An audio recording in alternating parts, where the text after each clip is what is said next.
সবচেয়ে সুখী মানুষটাকে, পৃথিবীর সবচেয়ে সুখী মানুষটাকে কাল কিয়ামতের মাঠে আল্লাহ পাক এক মুহূর্ত সময়ের জন্য জাহান্নামে ঢুকাই দিবেন।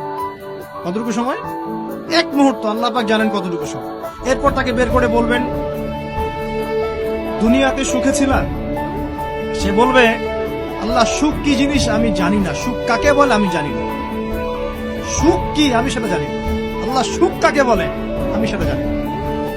আর এই পৃথিবীর সবচাইতে নির্যাতিত, নিপীড়িত এবং দুঃখ ক্লেশে ভরা মানুষটাকে আল্লাহ পাক এই এক মুহূর্তের জন্য জান্নাতে ঢুকে দিয়ে বের করে নিয়ে আসে। বলবেন যে দুনিয়াতে দুঃখে ছিলা, কষ্টে ছিলা? এই ব্যক্তি বলবে, আল্লাহ কষ্ট কি জিনিস আমি জানি না, কষ্ট কাকে বলে আমি কষ্টের সংজ্ঞাই জানি না। এই ব্যক্তির তাকদিরে কি হবে পরে?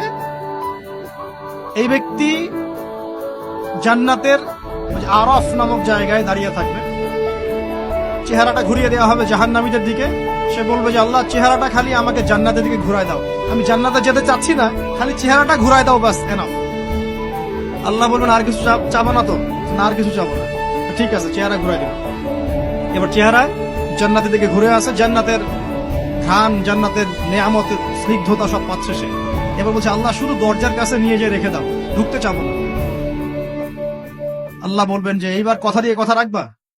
ঠিক আছে, জান্নাতের দরজার সামনে গিয়ে রেখে দাও।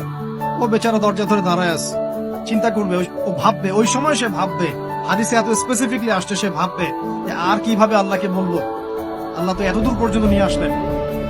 এরপর বলবে যে জাস্ট একটু উকি দিব, আল্লাহ খালি একটু উকি দিব, ঢোকানোর দরকার নেই, খালি উকি দিব। আল্লাহ পাক বলবেন, দেখো আদম সন্তান তোমরা কিন্তু কথা খুব কম রাখো, আদম সন্তান তোমরা কথা দিয়ে কথা রাখতে পারো। ওই যে আদম আলাইহিস সালামকে বলা হয়েছিল না, ওয়ালা তাকরাবা হাদিহি শাজারাত, তোমরা গাছের কাছে যেও না, তাও তারা গাছের কাছে চলে গেলে। তোমরা কথা দিয়ে কথা রাখো না। এবার উকি দিয়ে সে বলবে, আল্লাহ এতদূর যখন নিয়ে আসছো, আল্লাহ আমাকে আর এখান থেকে দূরে ঠেলে দিও না, আমাকে ঢুকাই দাও আল্লাহ জান্নাতে। আল্লাহ পাক তাকে জান্নাতে ঢুকাই দিবেন এবং এই দুনিয়ার চাইতে 10 গুণ বড় জান্নাত তাকে দিবেন ইনশাআল্লাহ।